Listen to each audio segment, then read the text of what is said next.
Your host Hollie Mays on this edition of Dr. Hollie Mays Uncut. Listen, this is the show where we talk about any and everything, especially when it talks about the growth and development of our culture. We have an exciting show for you today. We have man, I'm excited about this show, Jade. As always, I have my co-host, Miss Jade Ross. I know y'all wondering who this gentleman is, this young-looking gentleman is right here. Listen, I am so excited on this show because today we're going to be talking about business development, entrepreneurial and economic development, but we're also going to be talking about your new book. We're going to be talking about your new book, which I had a chance to listen to, and let me tell you something. Now, I even went and got the hardback because it wasn't the same because I wasn't able to take notes. Yes. So I went and got the hardback, all right? But listen, I want to introduce you guys to, so many ways we could introduce you, man. That's crazy. But we're gonna give you guys the short version, okay? Because if not, we'd be going like 2-3 pages of thesis or something, right? But listen, Mr. Shaw, otherwise known, some of y'all be like, Mr. Shaw. Rich E. Shaw is what he's known by, but he's a candidate of the Duncanville ISD Board of Trustees with 27 years. Yes. That's a lot. That's a lot of experience, man. Yes, that means sir. you kind of know what you're talking about. I do. But here's the biggest thing, man. He's an American best-selling author of several publications ranging from novels to self-books. And listen, if you guys can see right now, I'm getting the other books, but this one right here is cold-blooded. Wow. It's a cold-blooded book, man, because it's called The Habits of the Highly Effective Entrepreneur. Mm-hmm. And listen to me when I tell you, it is some cold-blooded habits that you need to get. And we're going to talk about those today because some people need to know about those habits. But here's the most interesting thing, and I want you to talk about this when we get into it because a lot of people don't know you own a patent. Yes. You hold a patent. Yes, sir. And that patent is not just any regular patent. No, it's not. We use this every single day, right? But I'm not going to spoil it. I want you to talk about that because folk don't know who you really are. Yeah. They don't know who you really are. But man, when I tell you he was appointed to serve as the Commissioner's Board for the City of Duncanville Planning, Development and Zoning Commission, he reached national prominence, man. I'm happy to say this when he developed the credit and debit receiving dispensing device. Now, somebody may not know it by that term. Yes. But we're gonna break it down to them. That's a device that allows customers to make purchases from vending machines in lieu of, here it is, cash commonly used in airports. So let me just break it down. You use it everywhere. Everywhere. Mm-hmm. It's what you know as the credit card and debit machine.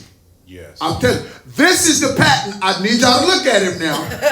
I don't want y'all to think somebody else made that. I want you to look at him. All right, he looked like us. All right, I'm just saying. But before becoming a candidate, man, he served on the Duncanville Rotary Club. He's a member of the NAACP and the 2020 Census Count Committee member while serving the community in Greater Dallas. Now, he's also a philanthropist, okay? I need you to understand, he gives back to several charitable organizations. He serves as a high school English teacher, campus administrator, business executive. That's why he's running for Duncanville ISD Board of Trustees. Am I correct? Yes. That's part of that 27 years of experience. Amen. But here's the deal. He had his master's, I'm happy to say this, he got his master's degree at the Prairie View A&M University, home of the Panthers, okay? He is a member of the Alpha Phi Alpha Fraternity Incorporated, and he's also a member of Phi Beta Kappa. He earned a bachelor's degree from Louisiana State University in Mechanical Engineering and a bachelor's degree from Paul Quinn College in Secondary Education in English and History, and an associate's. And he probably didn't want me to read all this, but I'm going to read it anyway because, listen, it's important for you to know how educated our culture is. And not only our culture, but our black men. Yes. Okay? I need you to get this. But he also holds an associate's degree in liberal arts from El Centro College. But listen, I'm excited that he's on the show. I thank God for him taking time out of his busy schedule to come and be a part and share with us about economic wealth, about entrepreneurship, and a little bit about his story as well and what he's looking to do in the future to help not only our people, but also the city of Duncanville as a whole. But if you guys can help me wish and thank Mr. Richard E. Shaw for being here. Thank you so much, man. I appreciate you. That's probably the longest introduction I have ever done. My wife would probably say, boy, you almost had to take a couple breaths for that one. But listen, so I want to get right into it, man, because one of the things I really love doing is I love talking about business, okay? When did you know that this was the road you were going to take as it pertains to business? Okay, several years ago, I just go even farther back than that. Most of the people that's in my family has been business-minded people. Okay. My grandfather owned his own business. Wow. And I have several people in my family who own their own business. Okay. And so I just learned little concepts from them early on. Okay. You know, it started out, it may sound minute now, but when I was a teenager, I used to go mow yards with my uncle. Okay. My grandmother's brother. And those little things that I've learned, little concepts that I learned just from that. And I'm saying this because a lot of young people want to start big. They want to wear the name brands, right, the Gucci, the Louis Vuitton, and those are all great. Right. But there are some things that you need to learn along the way, and I learned them through just being with my uncle, going out, meeting different people, and mowing their lawns. And so there was enough money for me to go skating, go to the skating rink, hang out with my friends during that time, not knowing that later on the little concepts like that would lead me on to being who I am today. Okay. Now, I really got to ask, because when I was growing up, my dad made me mow lawns too. Now, I didn't want to. Notice I said made. Yeah. Okay? So let's talk about some of those principles that you learned, because a lot of times we don't, and I'll say we because I'm talking about my generation growing up, we don't understand the value of hard work, and not just hard work, but hard work where you don't get paid a lot. Yes. So what are some of the principles you learned from going out there mowing those lawns and not making a ton of money, but being able to provide for the things that you wanted? What were some of the things you... And here's one of the biggest things, that it is three monumental concept that my family passed on to me. Okay. There are three things, and I still live by those things now. Okay. And one is learn all you can. Learn all you can. Okay. And then the second one is earn all you can. Okay. And then the third one is return. Return back and give back to help someone else who didn't have what you had. Yeah. When you told me those principles when we were sitting down at the grand opening, I was like, oh my God. Yeah. Oh my God. Now, I would be remiss, because let me tell you something. Jade has some of the most extraordinary questions she's about to ask you, and I'm so excited to hear your response to these questions. But I want you to repeat those three principles as well, because those are actual principles that you can really apply use. now. Absolutely. And that's what I live by now. Okay. It's those three little small things, but they are big. And it helped make me successful today. Okay. And all the things that I do today is by those three things. Wow. Wow. Jay? Yes. As Bishop said, first of all, thank you so much for being here. We greatly appreciate it. Nothing too crazy as far as the questions go, so we won't bring it up anything from 1987 or anything like that. My first question to you is, in your book of Habits of Highly Effective Entrepreneurs, it says that you spoke with several iconic business people to gain knowledge from them.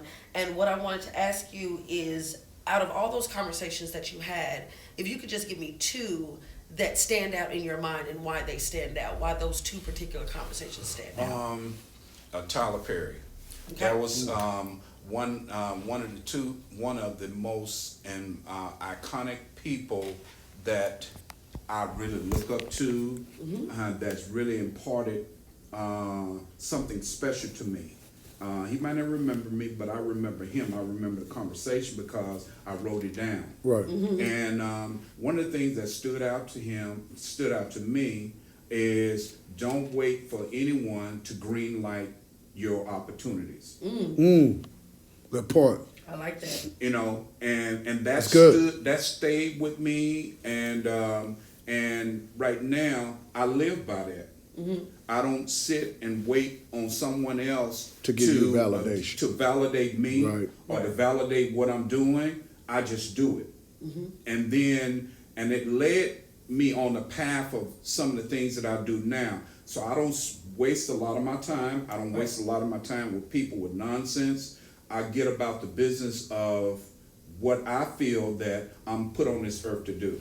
And let me say this, that's a valuable point because I did a podcast earlier, probably about a week ago, and one of the things we were talking about is don't wait for somebody to give you your yes. Yes. That's right. That's exactly it. And that's awesome because a lot of times we're waiting for people to validate that it's okay for us to do something. And in business, that's just not a good concept. It's not a good concept. Right. Okay. It's not a good concept. All right, I appreciate that. So I live. And then on the second question, why do you feel that economics and financial education are so vital to us as consumers and also to us as an African American culture? I'm glad you asked that question. There's a book called Black Wall Street. Yes, yes. And that book has really imparted in me the will to, as an African American, to be about the business of economic development. Because years ago in the city, back in Oklahoma, there's an area where black wealth or black economic development took place. And a lot of people don't know the history behind that black people own their own banks. Right. They own their own, a lot of them own their own businesses. They did. Right, And yes. they Land. operated with their land Yeah. and their real estate. Just anything that you can name of what we see today, black people own that. And so they was rated by, of course, Anglo-Saxon, and not all white people are bad, but Right. back then, during this particular time, Yes. they burned down all their land and all their It businesses. is. And black people had all of their stuff. So Right. I think the concept of once we realize who we are as a people, then I think we'll get about of economic empowerment, because a lot of us have the notion of I want to do this and I want to do this, but they're sitting back waiting on somebody to give it to them. Right, Yes. right. Instead of empowering themselves to go after the things that they have inside of their spirit. Right. And what I do as a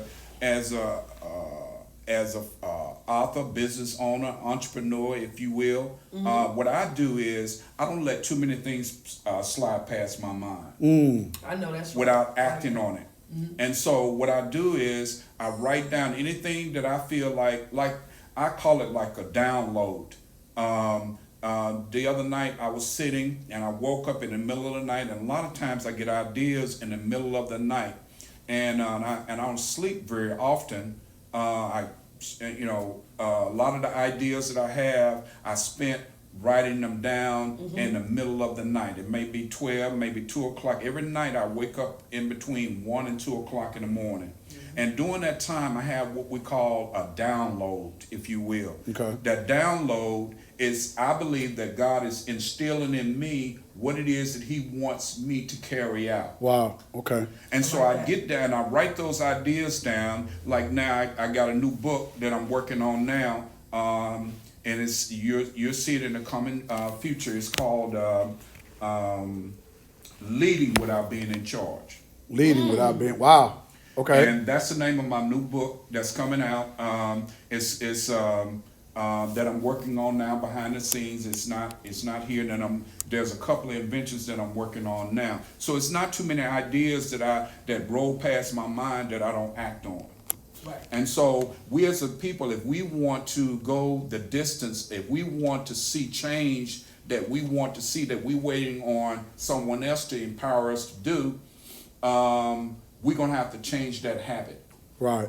Question for you. So I like that, man, because that means that you're always focused on growth. On growth. Yes. Always focused on always growth. evolving. Yes. And I think that's a huge point, because sometimes we think evolution or evolving stops because certain things stop. Like if the Yes. city stops or Yes. if everybody's going to sleep, that Yes. means that it's our time to rest. But in the Yes. entrepreneur world, that's Yes. not the way this is It's it? not. So let me ask you a question.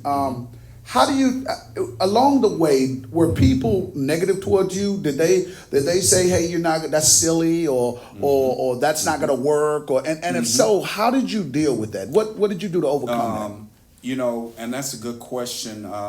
Yeah, I had been ostracized. A lot of times people, you know, they misjudge me.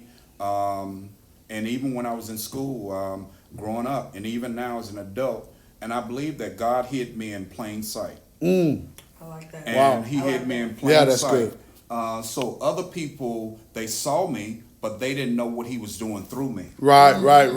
So, and when I say something like that, I mean that a lot of times when I'm in meetings, sometimes I'm quiet. Right. I know a lot, and so I don't feel like I have to prove myself to anybody that I'm looking for validation. Absolutely. Because sometimes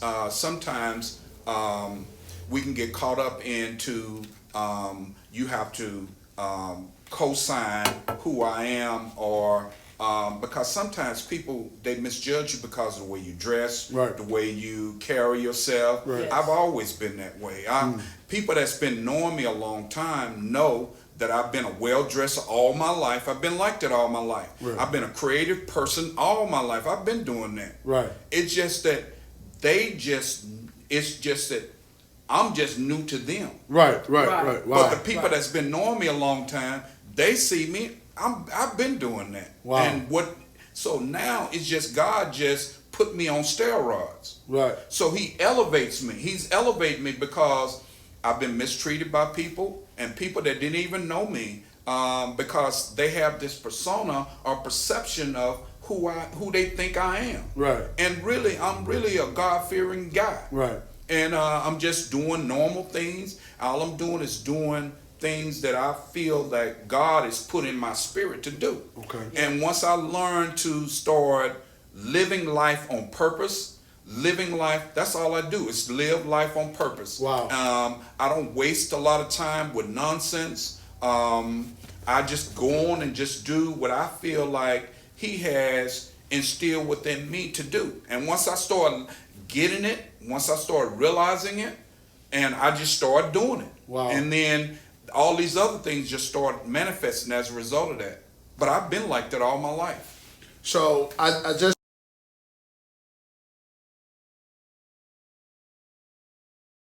from that is never quit.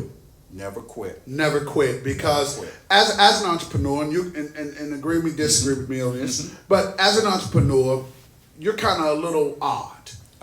You're a little psychologically Yes. odd to people, Yeah. because a lot of people that don't believe in entrepreneurship or not having a traditional job, Right. they think that you're uncommon, like you're not a part of normal society. Right. And you have to deal with the unnormancy of the fact that you beat to a different drum. Yes. Yeah. And sometimes psychologically and even emotionally that can get to you. Yes. And if you're not strong enough, as me and Jade always say, well, she say this more than I do, but built for this. If you're not Built for this. built for it, or you don't deal with people that are built for it, this thing can hurt you and Yes. send you down the wrong path. So Yes. it's interesting to hear how you dealt with those situations, because you knew that you were different. You I knew I knew started- that, yes. yeah, you knew that you were going to be treated, and then it becomes a habit. Yes. Yes. I know you're going Yes. to treat me different Exactly. because of what I carry. Yes. Okay, Exactly. cool. And because of what I carry, and as I'm glad that you put it that way.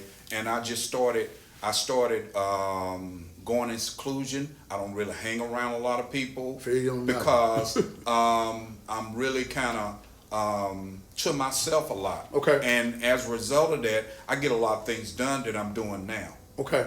I don't know if that was a part of it, what I was supposed to do, or that it pushed me into my destiny, or so to speak. Okay. I think that it did, because it brought out in me the things that I'm doing now. Because I never would have thought that if I was just going along with the crowd. Wow.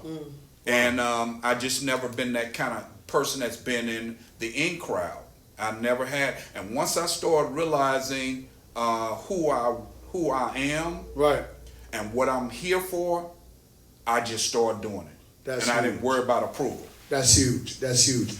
We talk about purpose all the time in my church. I have this thing about purpose versus potential. Yes. And a lot of times people get hung up on potential, and we don't realize that God never dealt with potential. He always dealt with purpose. That's right. And sometimes we'll get hung up on the fact that people want us want to deal with us based on our potential. But potential is something that you have to regulate as a person to when I've arrived or not. Right. But purpose is you're operating in your arrival already. Yes. And that's good. So I'm glad you said that, Jay. I really have noticed that when you speak about not just your business, but about your precepts and even the manifestation in your life, as you just mentioned, I can see the passion there, and it's a good passion to have. I think that you should be passionate about what you want to do in life, because as you said, if you wait around for validation, it won't be a passion anymore. It'll just be a hobby. It'll just be something to do. Absolutely. And in reading several descriptions about you and your motivations for what you do, especially within the community, the word passion does keep coming up. Can you tell me where that passion comes from? Is it from, as you mentioned earlier, those early concepts of businesses, concepts of business that you learned, or did the passion come from somewhere else? Yeah, it did. It's mainly came from the passions early on, the things that I was taught, the people that I was around early on in my life. When my mother and I was a firstborn son. Let me go back to that. I was a firstborn son, and I have three brothers, younger brothers, but I had two older sisters, and we lived in Chicago. And so when I was the first, growing up as a young child, before my mother sent me to live with my grandmother, because I could have easily gotten caught up in the streets of Chicago, growing up there. Some things that were taking place. Just a lot of crime for a young black boy. Especially not having the guidance, not having a father in the home at that, because my mom was a single mother.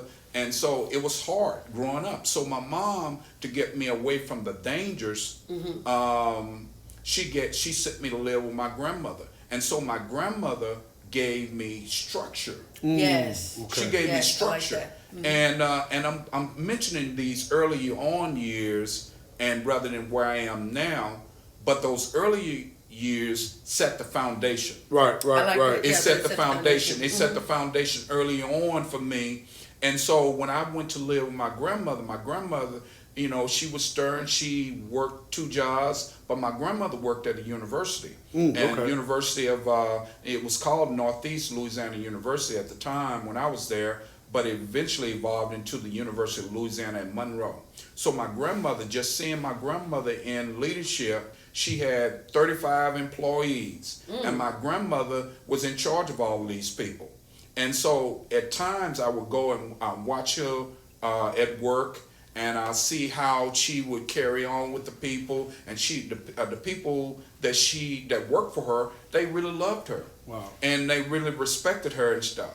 And so those little things taught me about leadership and taught me the value of hard work.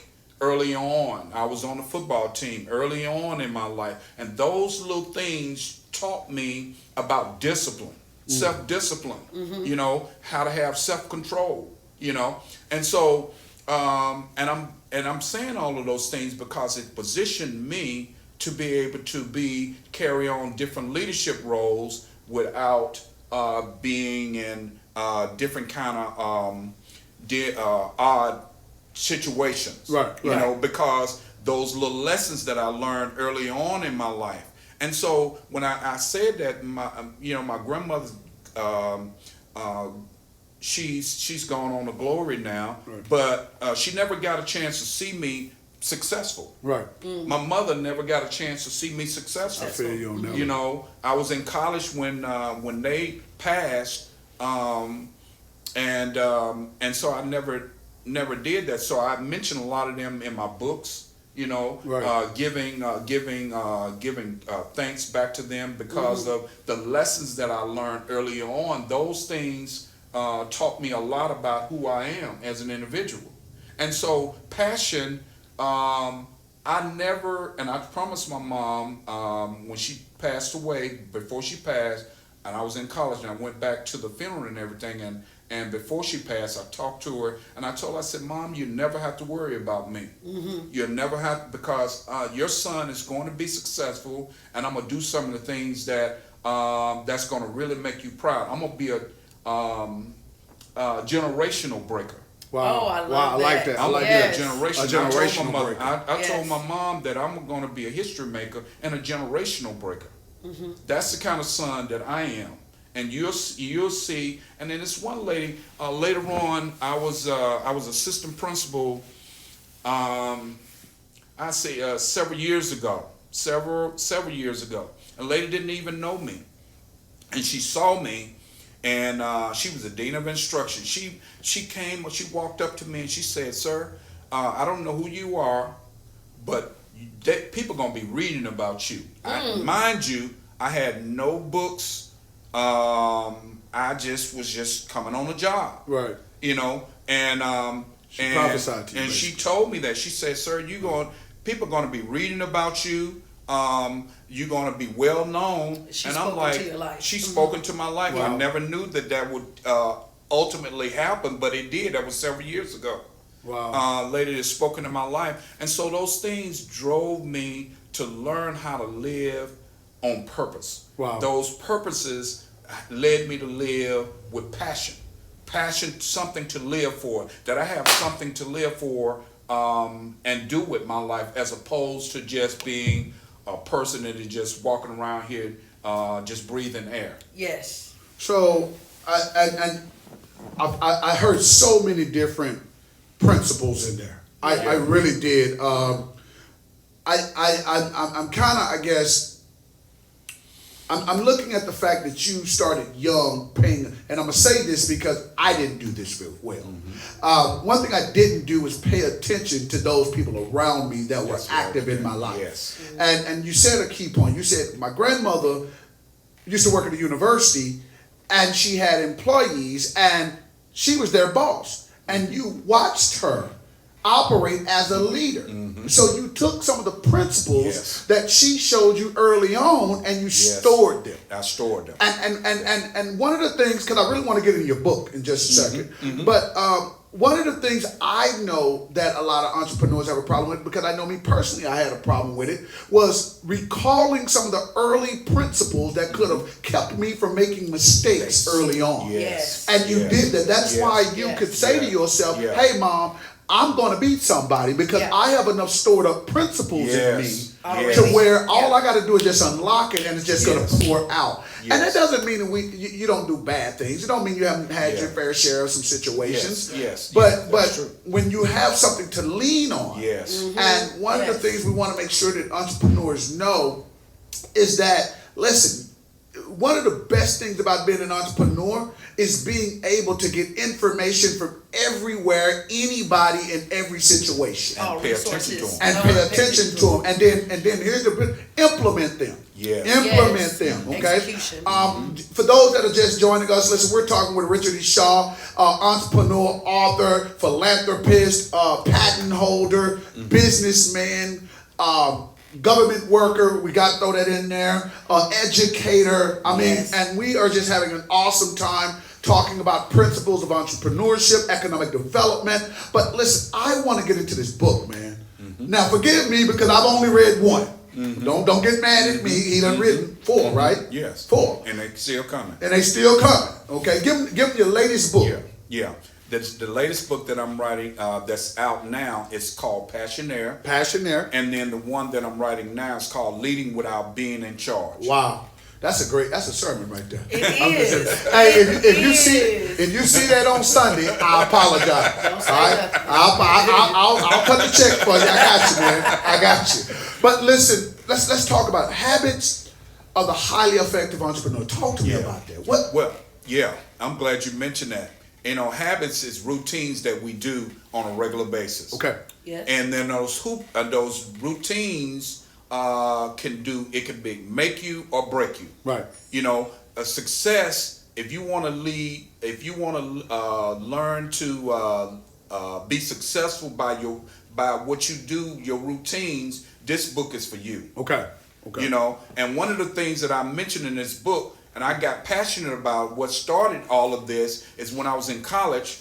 I used to go to the library all the time, and I got fascinated with some of the people who entrepreneurs or business-minded people like King Gillette. Okay. King Gillette. I wanted to know what was he thinking about when he made that the Gillette Razor. Right. Of course, I don't use it, but I was fascinated with it because it was commercials on all the time, so it would caught my eyes, and I always had this what if mentality. Right.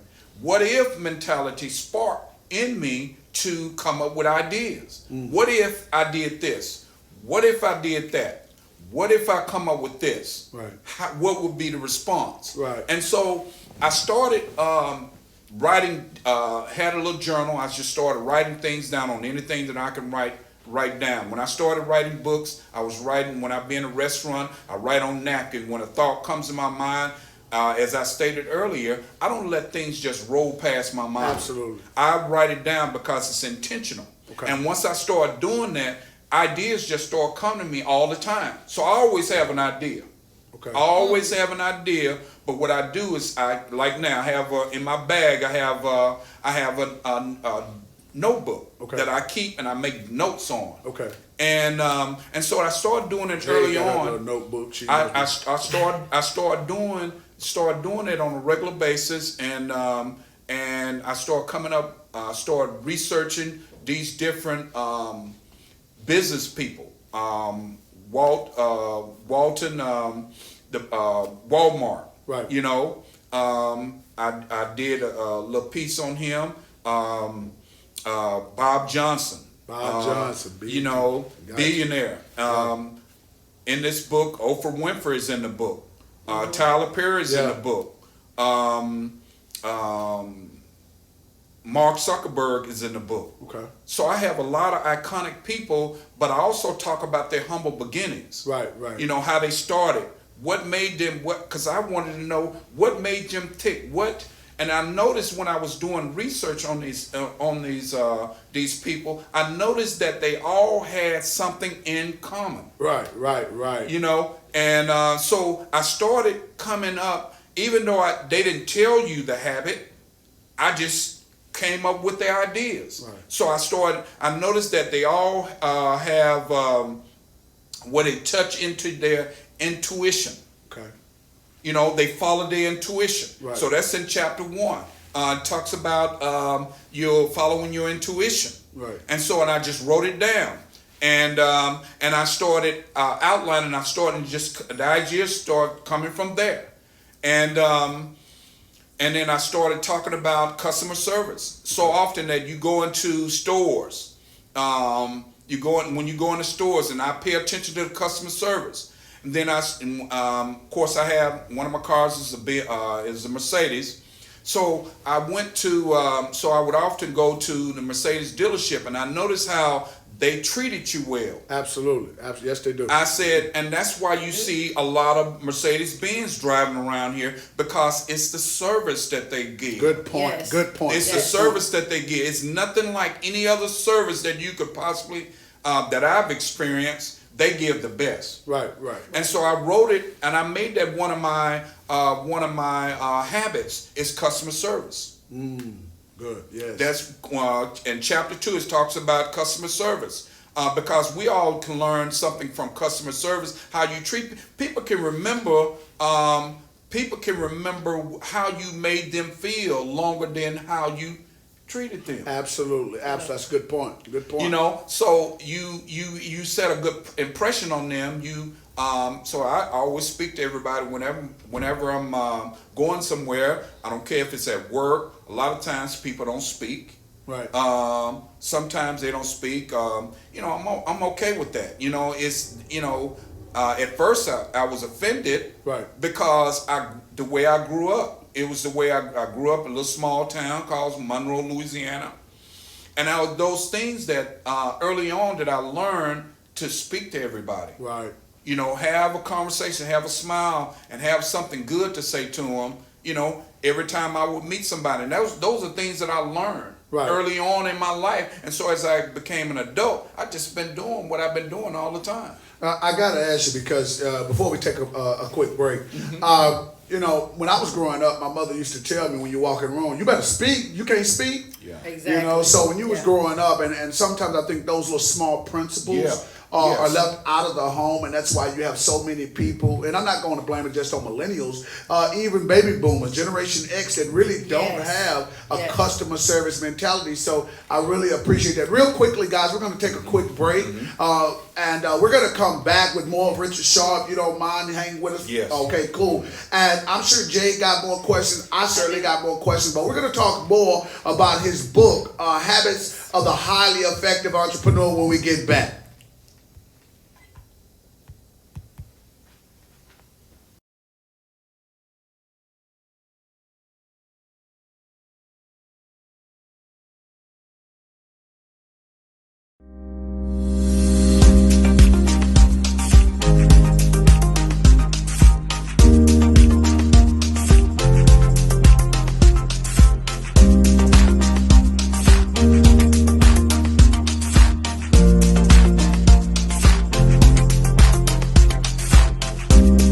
Hey, what's going on, guys? This is Dr. Hollie Mays with Kingdom Faith Empowerment Center and also Bishop Chronicles Podcast.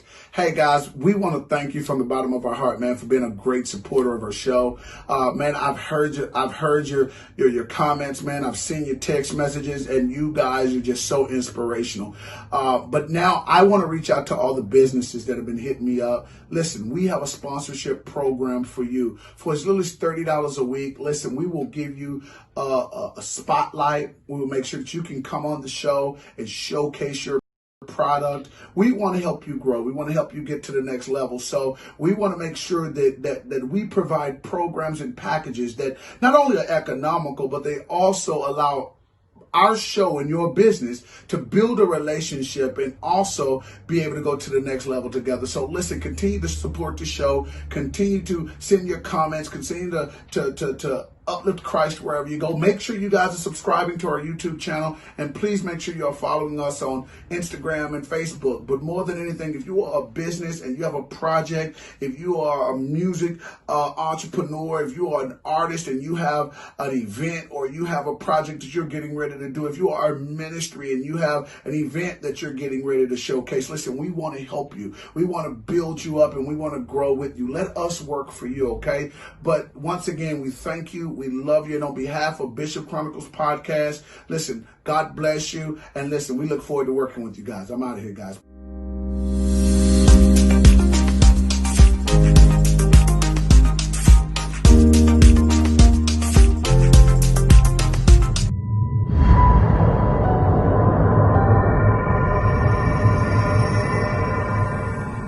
Seconds, and we are back. Once again, how's everybody doing? Thank you so much for joining us on Dr. Hollie Mays Uncut. I'm happy to be here with my co-host, Ms. Jade Ross, but I'm even more ecstatic because we have, I'm telling y'all, man, when it's all said and done, you're going to have a legend. Okay? Yes. And not just a legend, but a living legend, because he's poured into not only people's lives, but also people's communities, our government. He's played an instrumental part in a lot of things, but we're talking to none other than philanthropist, businessman, educator, government official, Mr. Richard Shaw. So I thank you once again for being a part of the show. Listen, we are talking about entrepreneurship and economic growth with Mr. Shaw. He's done it over and over and over again. See, sometimes you got to be very careful of who you talk to when you're trying to go to another level. Sometimes you talk to people who never got off level 1 and you're trying to get to level 10. Right. And that's probably not going to be a good progressive conversation. So we're talking to somebody who made it to level 10 and we're still at level 3 and we're trying to get some principles on how to get there. But listen, we are talking about his book, Habits of the Highly Effective Entrepreneur. We just dealt with actually chapter 1 and chapter 2. Okay? But, Jay, I know you got some questions for him. I do. I wanted to ask, can anybody be an entrepreneur? Or is it something that only certain people have inside of them? The reason why I'm asking that is because it seems that for some people, they can't even grasp the concept of entrepreneurship. They don't understand why it's important. So that's my question. Can anybody be an entrepreneur? And to kind of give that a double portion of that question, and if so, what steps did you take to start being an author, entrepreneur, and philanthropist? Because as you said earlier, you've always had ideas and you've always had different thoughts into your head, but some people want to know how you execute. They want to know, how do you go from idea to execution? So can anybody do that? Can anybody be an entrepreneur? Mm-hmm. And if they can, how do you go from I think I want to be to being? Mm-hmm. Those are good questions.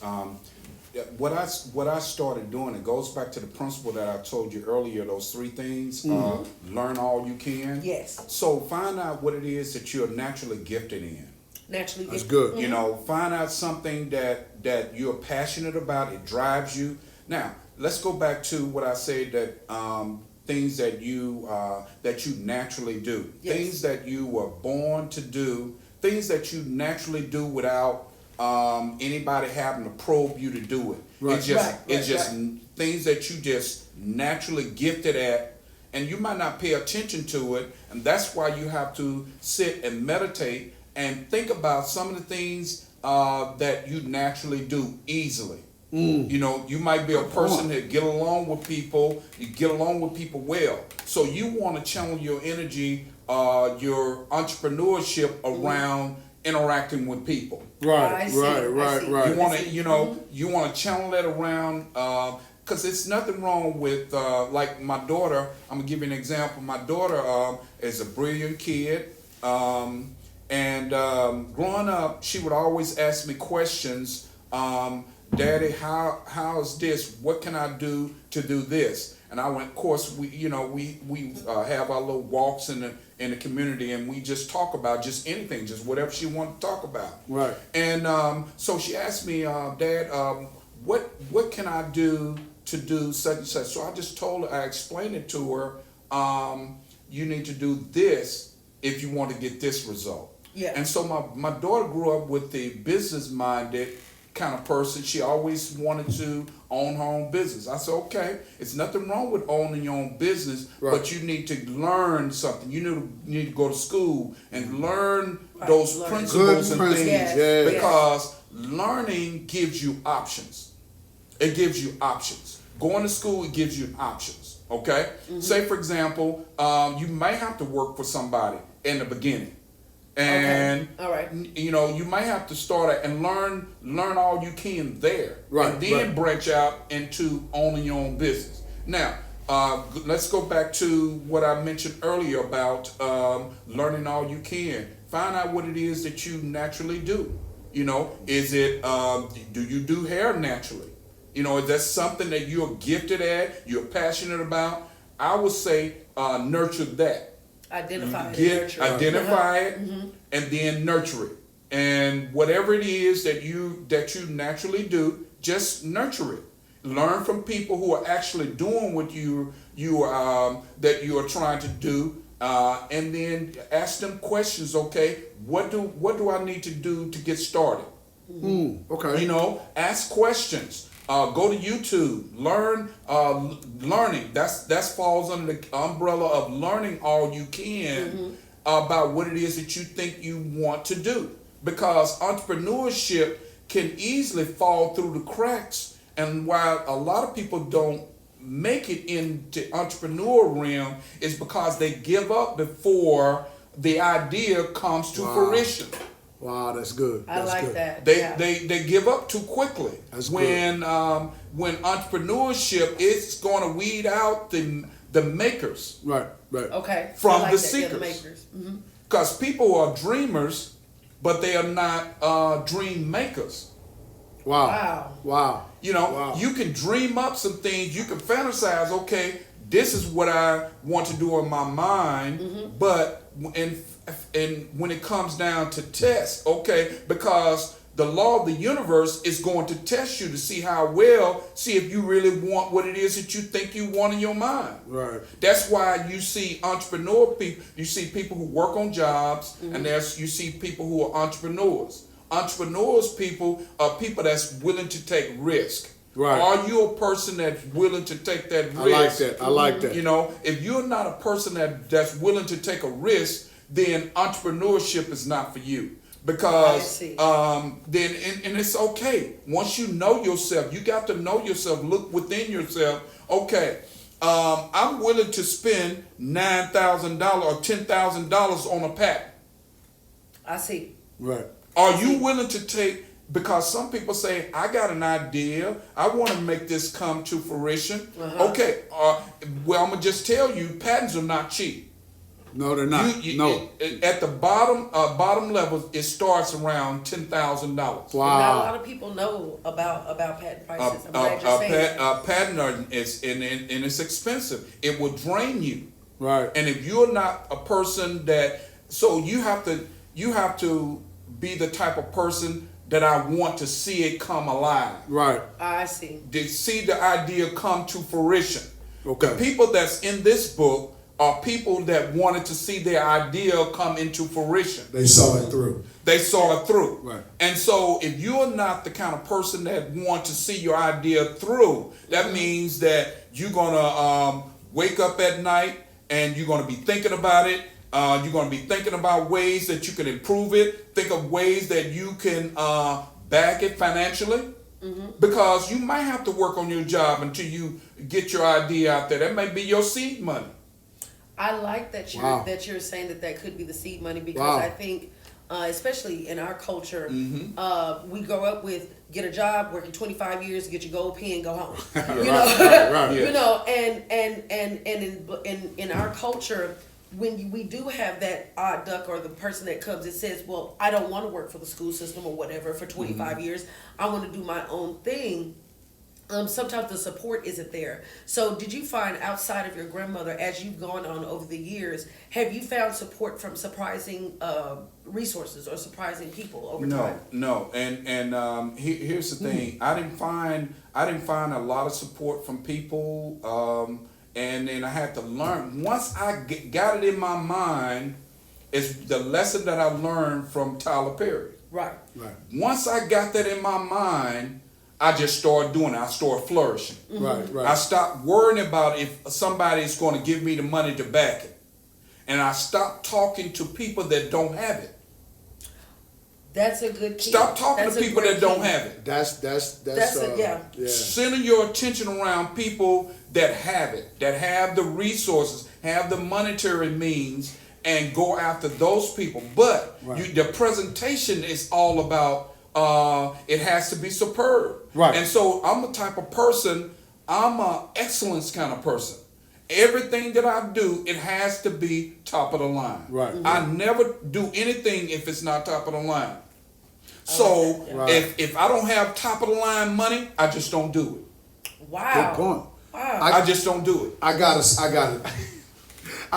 ask this because listen, that level of excellence, and if you look at and reading your book, well, I had to listen to this one, but when I read the other one, but in listening to this book, you could tell that you only wanted to deal with people that met your same mentality. Exactly. And that's not odd, but it's a very difficult thing to do, especially if you don't know what type of mentality you actually have.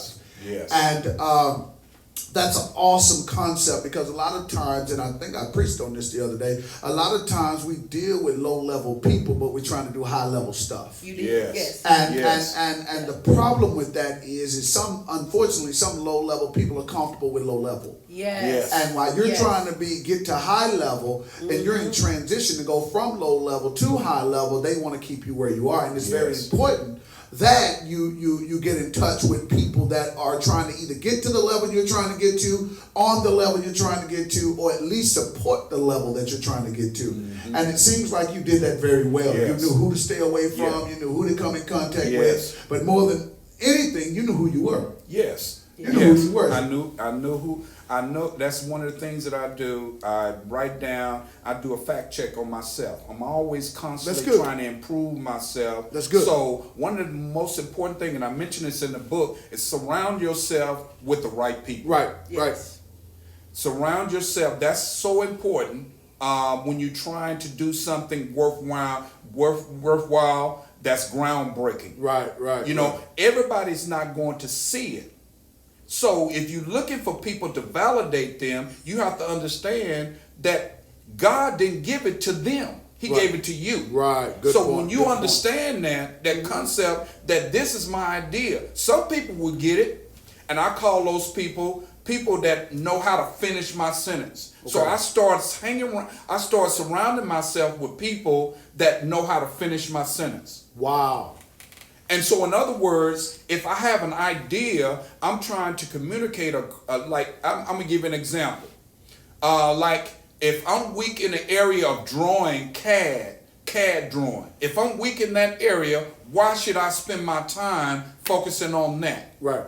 When I need to partner with people that can do what it is that I want to do. Absolutely. So when you learn how to partner, I met entrepreneurs, people who want to do things like, I'm gonna give you an example. A guy wanted to do something major, open up something that has something to do with schools. Okay. I don't want your idea. You know, I have gazillion ideas that's running around in my mind, that's on my notepad at home, that I'm constantly writing ideas. I'm not here to take your idea. I don't want your idea. My point is saying this: you got to learn how to trust people, other people, especially people that have it. Right. Yeah. People that have it, they want to, you don't want to waste those people time with you just in the start of things. Those people want you to already kind of be on the path, already have some things going. Like this book here that I have is of the highly effective entrepreneur. This book is written in 5 different languages.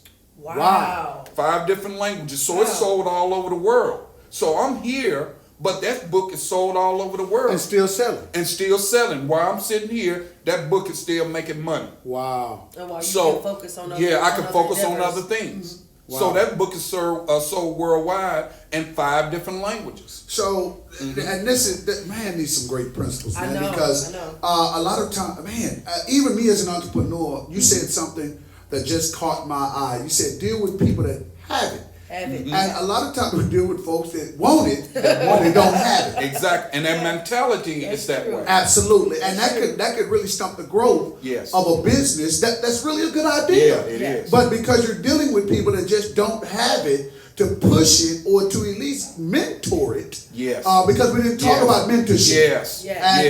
And man, I'm so excited that you're here because a lot of times we don't like sharing our ideas because we're scared that someone wants it. And I'm glad you said that you got to trust some people. You got to trust some people along the way. You got to. You got to if you want to move to the next level, especially people that have it already. If they're not doing it, but they have the resource, that person didn't know that I have the connections and the resources to connect him to get his idea. All he needs to do is tell me what it is that he's trying to do, and I can connect him if that's his goal. And so that guy, idea is still at dormant because...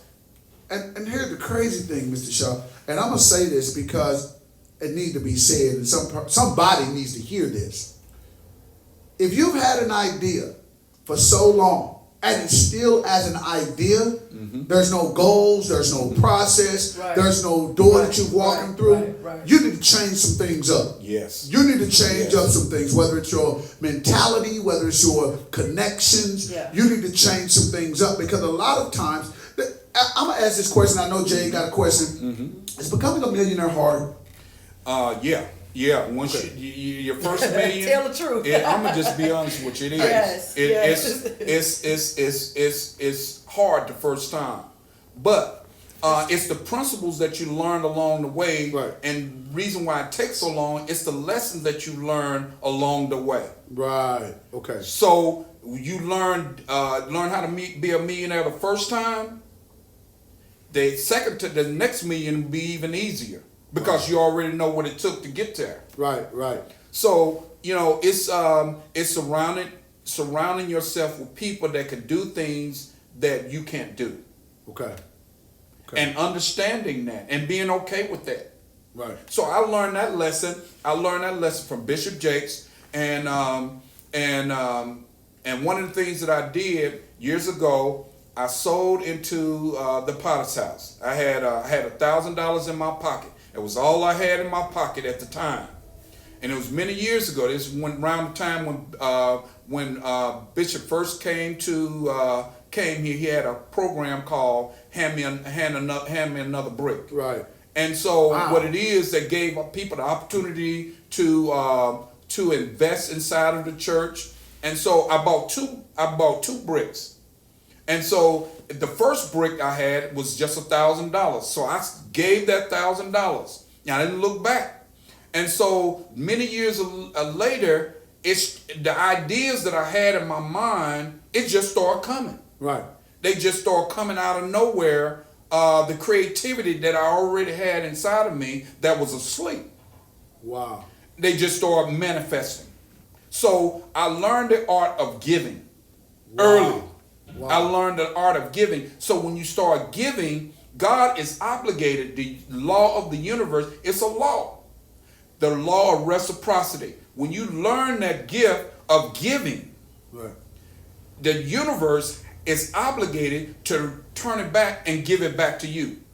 That's interesting because Very interesting. a lot of people don't talk about that. So my Right. biggest thing is let's talk about that for a second. Okay. Because that kind of goes back to the same thing when we're dealing with the mindset of a person saying it's mine and I don't want you to get it. Yes. Okay. So giving is the unlocking of a mindset, being able Yes. to say I'm willing to share. Yeah, Yes, you're willing to yes. share. I'm willing to give, and not always because you want something in return. Exactly.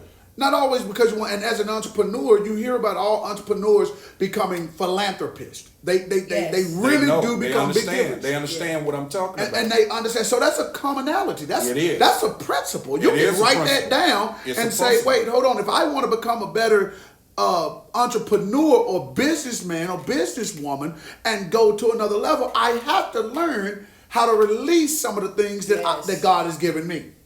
Wow, that's crazy, man. Because That's why you see a lot of these billionaires who are giving openly like this. They were given a long time ago. absolutely. They were given a long time. They gave their way up to where they are. Who was that who said, I can't think of it right now, but it was talking about giving, and it might have been Tyler Perry. He was talking about giving, and let me say this: you don't always have to give money.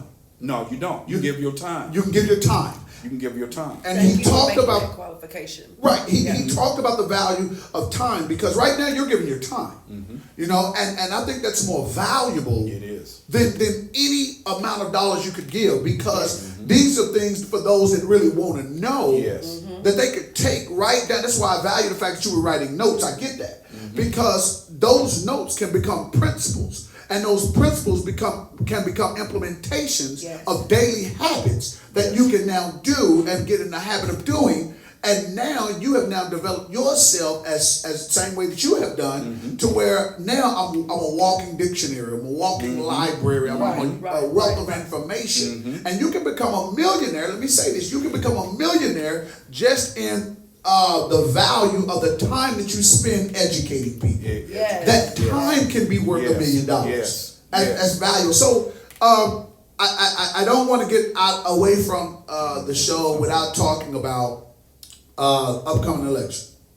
I got to talk about it. I'm not a political person. Jay probably look at me like, what? I'm not a political person. But let me tell you what struck mine. This is why I'm going to talk about this. Yes. The Board of Trustees, okay? Duncanville ISD Yes. Board of Trustees. That's a little different Yeah. than some of the things that you've done. Why? Why did you do that? And here's it goes back to what I was saying. One of the principles is you learn, you earn, and you return. So Duncanville is my community that I live in. Right. A lot of people who live in this Duncanville are very successful. People that you'd be surprised they live right there in Duncanville. Right. I don't know if you know Mean Joe Green. He lived in Of Duncanville. course. Yeah. You know, I did it's a not know whole that. lot of. I didn't know he lived in Duncanville, but yeah, I know did not know he He lived. The governor, he's from Duncanville. Oh wow, I didn't know that. Yeah, he's right there in Duncanville. He went to graduate from Duncanville High School. Oh wow. But let's go back to the school board. You mentioned some things and I'm glad you brought that up. Duncanville Board of Trustee is a non-paying job. It's a non-paying job. Say that again, because some people think that just because you get on a board or you do something that of a high caliber, all of a sudden money's involved. And no, I'm not doing it for money. Right. You know, I have a lot of other things that's going on with me. It's not about. I don't do things that's driven by money. Okay. And I think that's the reason why I believe that I get more. Okay. Because I'm not doing. It's not about money for me. Okay.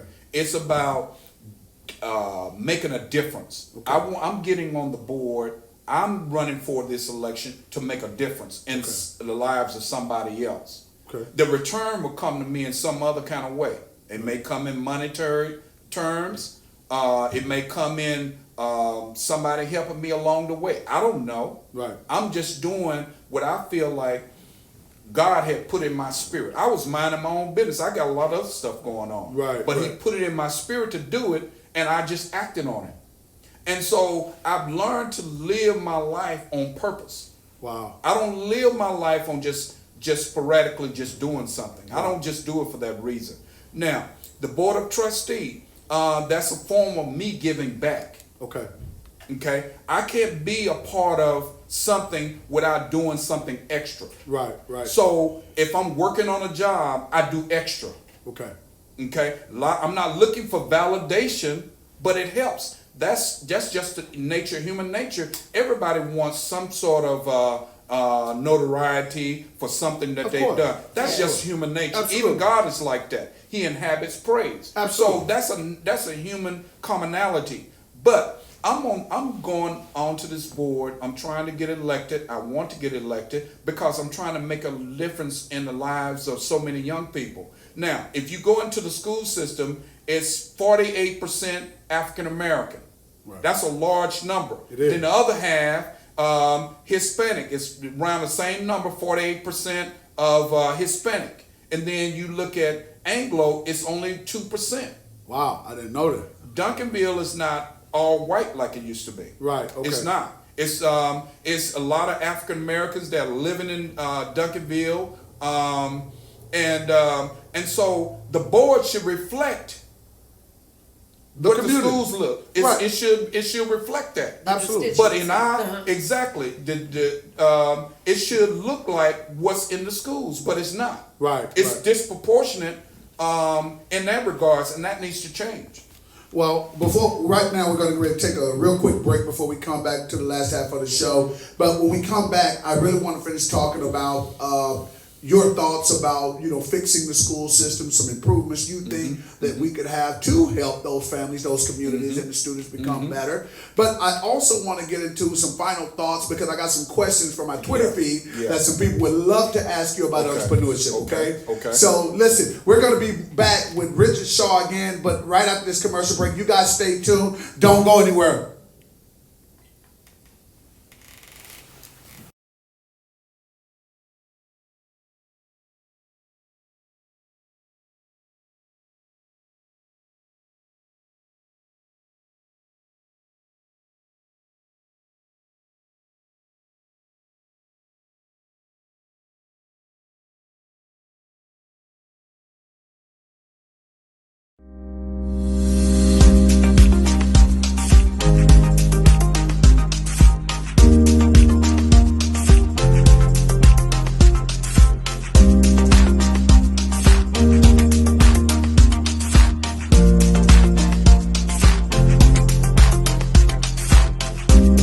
Hey, what's going on, guys? This is Dr. Hollie Mays of Kingdom Faith Empowerment Center and also Bishop Chronicles Podcast.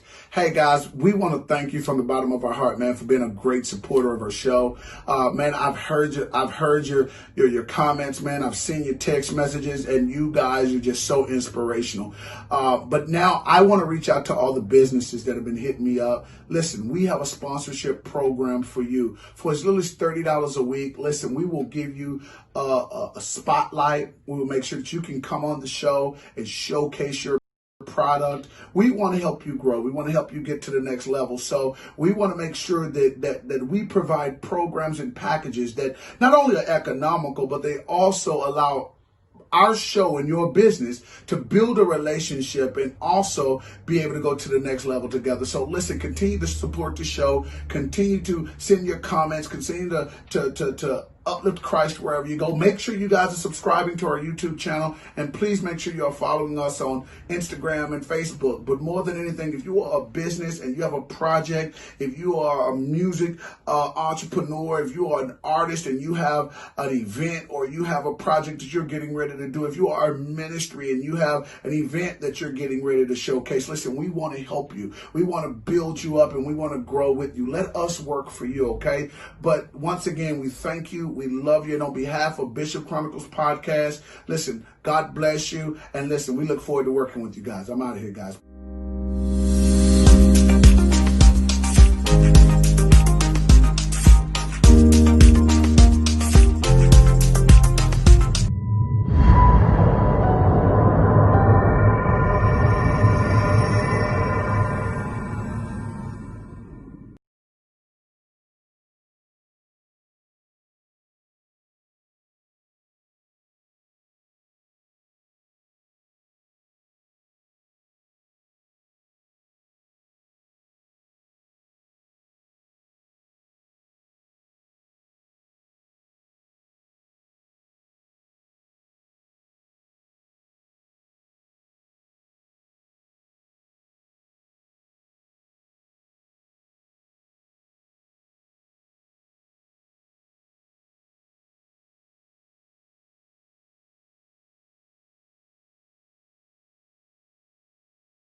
You find a product that you want to sell, whatever it is that you do. You know, only you know what you do. It's true. And then get $10 for it. Okay. Let's say $10, and then do whatever you did to get that $10.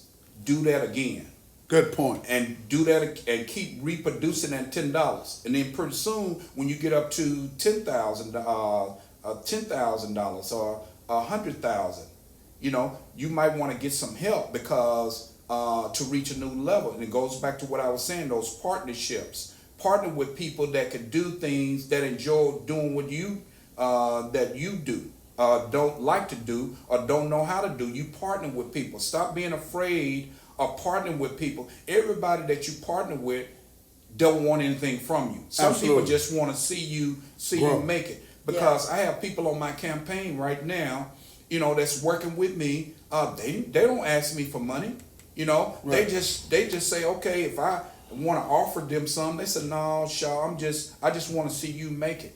And it throws me for a loop because doing the part of, once people realize who I am and everything, they want something from me. Absolutely. You know, if you don't believe that you just get something, and then you see how many people that's trying to get something from you. Wow. But you focus on the $10 rule and multiply that. Keep multiplying that, and then when you get up to a certain part, get up to a certain level, then you're gonna have to extend yourself and partner with people so that you can break new heights. So I want to reiterate because there are some people listening. And before I reiterate this, I need you to understand this. If you are just joining this show, Mr. Shaw talked earlier, and I think Jay brought the question out.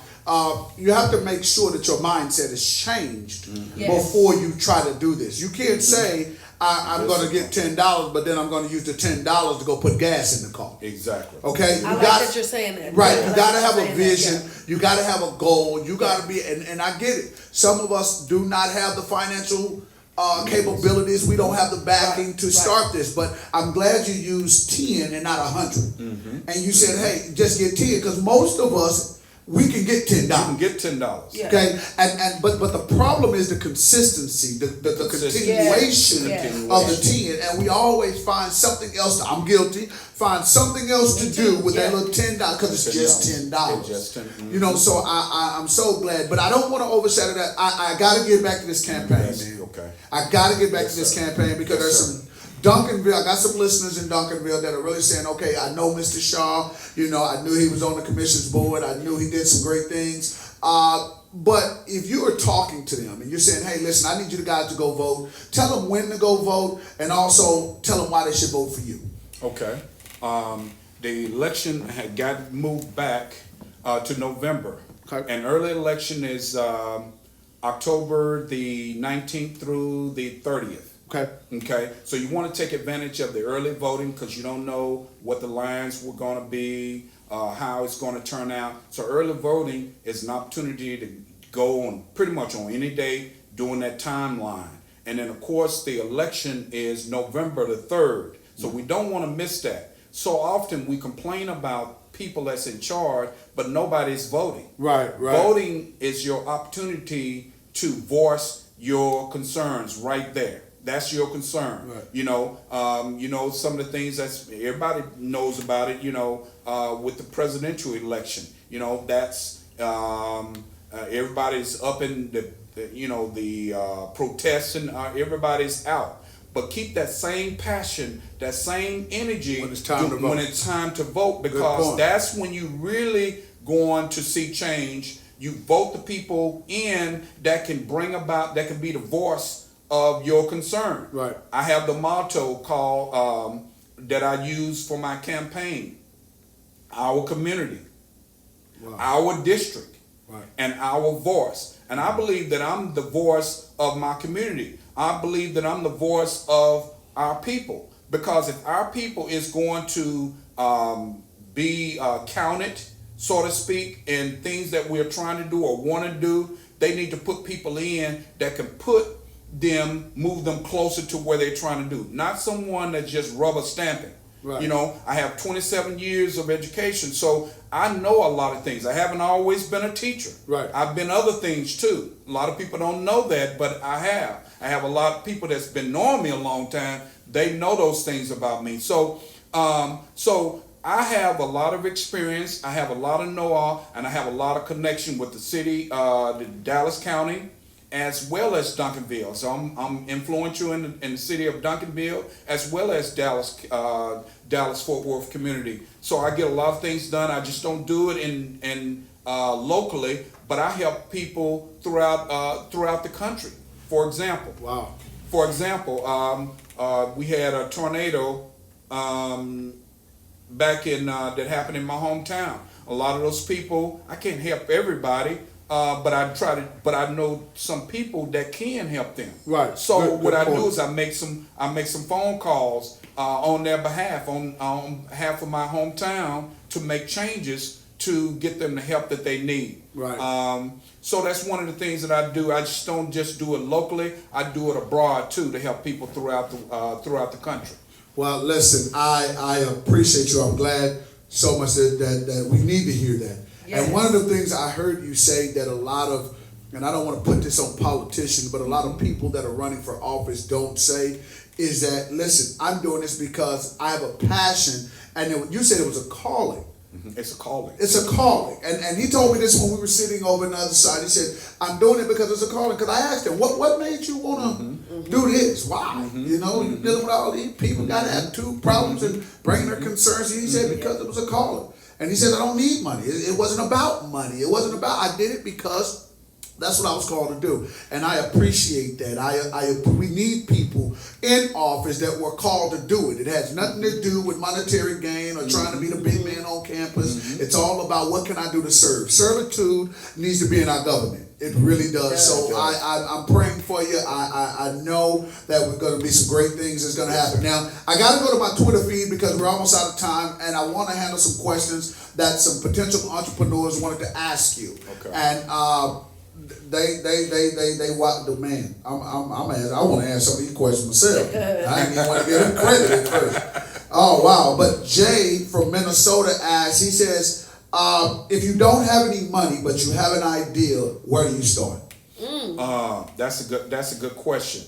You know, I would always say don't give up your job until you see the manifestation of where you're trying to go with your idea. Okay. So if you're working, that could be your seed money to get you to the next level. Because when you start getting in front of people that have money, have the means to get your idea to another level that you probably feel that you can't get it to the next level, they want to see the finished product. They want to see, okay, you have this idea. I want to see what have you been doing all along with this idea. Don't just come with something sporadically. I have an idea. I have this idea. Okay, that's just an idea. We want to see it on paper. See it like I have one of my ideas that I did a cartoon with this book here. I made a cartoon out of this book, and so I was thinking about it. So what I did was because I didn't know the means to get it done, I partnered with somebody to get it done. Okay. Now, of course, I paid them to do it, but that's a part of partnership. You pay people to do what you can't do. Wow. Okay. I had another. This is a really good question, and you kind of touched on it just a few minutes ago. I have. I can't. Please forgive me if I butcher your name. I apologize, but it's Constantatius. But it's from my Twitter feed. You okay? But she says, when do I know it's time for me to leave my job with my business? Okay. All right. Number one, you want to look at how much because your job may be paying the bills. Right. Can your idea replace your income that pays the bill? You don't want to leave your job if it doesn't pay the bills. Wow, good. You point. see, Wow.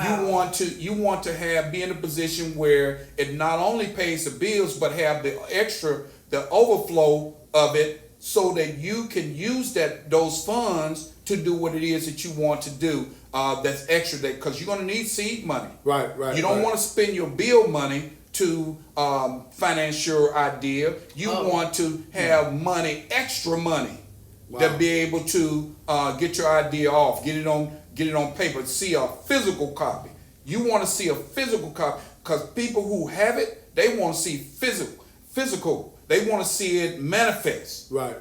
Not just you see them. They don't want to see talk. They want to see, have you made any money from that? Right. You know, what have you done to take your idea to the next level where you actually making money? Like this book here, it's making money.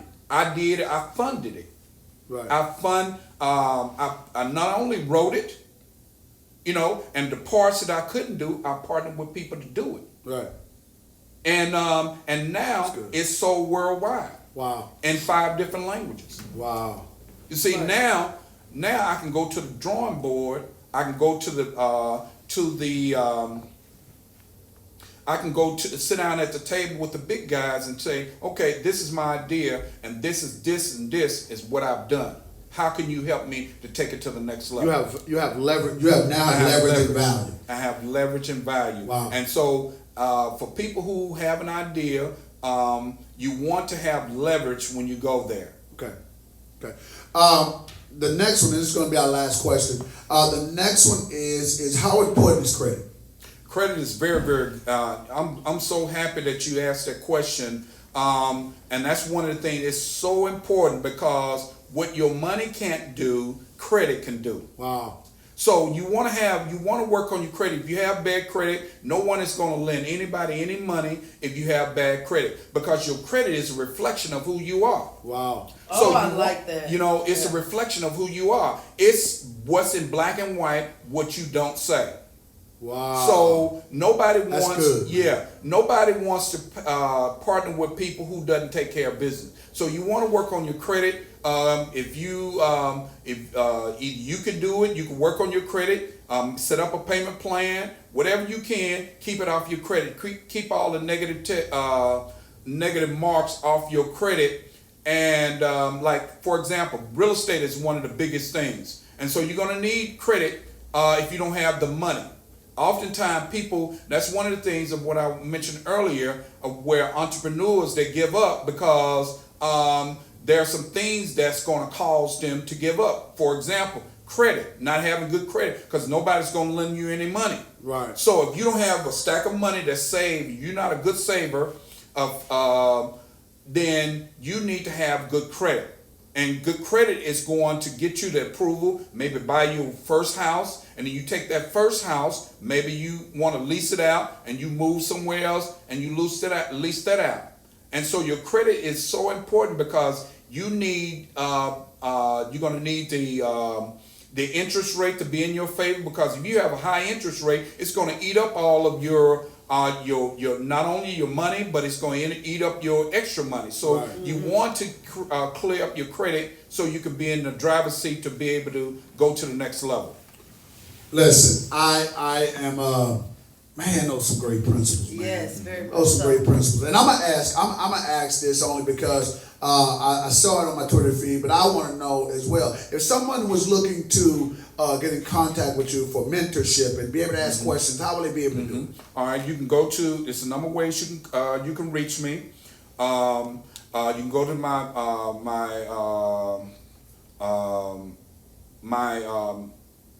let's see, I got so many contacts. He do have a Facebook page. Vote Richard Shaw at gmail.com. That's one way. That's voterichardshaw.com. You can voterichardshaw.com, and you scroll down, you can see my contact information, so you can reach me there. And you can also reach me at voterichardshaw@gmail.com. That's my email directly to me. But if you go to my website, voterichardshaw.com, you can be able to reach me quickly, because it comes straight to my phone. Social media feeds? Yeah. Now, if you want to find me on Facebook, it's Rich E. Shaw. You can go straight to, that's my personal page. And you can reach me on Richard Shaw Author. Okay. Go there, like the page. Don't just show up and just see some things that you like and then you don't comment. I prefer you go on, see the page, like it. If you see something you like, just go and click like on the page, and then contact me, because it's a message box. You can message me and get in contact with me there.